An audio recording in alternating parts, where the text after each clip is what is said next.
नमस्कार, मैं डॉक्टर श्रद्धा वशिष्ठ आपका सबकी शिक्षा में बेहद स्वागत करती हूँ।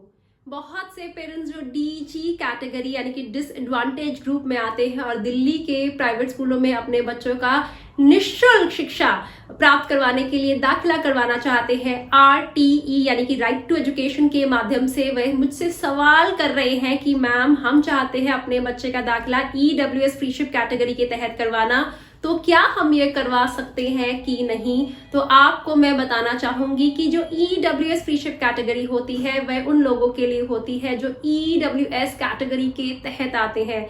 जी हाँ, यह सरकार का नियम है और मैं आपको केवल नियम बता रही हूँ। नियम यह कहता है कि नर्सरी, केजी और पहली कक्षा में EWS कैटेगरी, DG कैटेगरी और children with special needs category के तहत सभी पेरेंट्स अपने बच्चों का फॉर्म भर सकते हैं। लेकिन जब कक्षा दूसरी से 9वीं के दाखिलों की बात होती है, यानी कि दूसरी, तीसरी, चौथी, 5वीं, 6ठी, 7वीं, 8वीं और 9वीं के दाखिलों की बात होती है, तो ऐसे में केवल वही लोग अपने बच्चों के लिए फॉर्म भर सकते हैं जो EWS कैटेगरी के तहत आते हैं। यानी कि या फिर तो उनके पास इनकम सर्टिफिकेट हो दिल्ली का बना हुआ 1 लाख से कम सालाना आय का, या फिर उनके पास BPL कार्ड हो दिल्ली का बना, या फिर उनके पास आय कार्ड हो दिल्ली का बना, या फिर उनके पास फूड सिक्योरिटी कार्ड हो दिल्ली का बना। तो यह 4 कागजात में से कोई भी एक जिनके पास होता है वह EWS कैटेगरी के तहत आते हैं और वह ही केवल EWS फ्रीशिप कैटेगरी के तहत दूसरी से 9वीं कक्षाओं के बीच की जितनी भी कक्षाएं हैं, दूसरी, तीसरी, चौथी, 5वीं, 6ठी, 7वीं, 8वीं और 9वीं के लिए अप्लाई कर सकते हैं। DG कैटेगरी के लोग अप्लाई नहीं कर सकते हैं।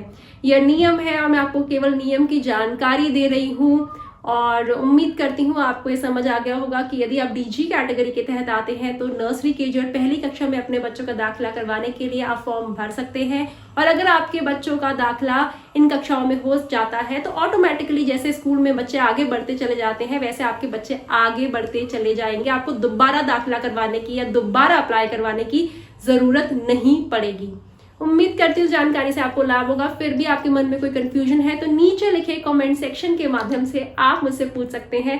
आपके सवालों के जवाब पर आधारित वीडियो मैं जल्द ही लेकर आऊंगी। अब मुझे डॉक्टर श्रद्धा वशिष्ठ को इजाजत दीजिए। नमस्कार।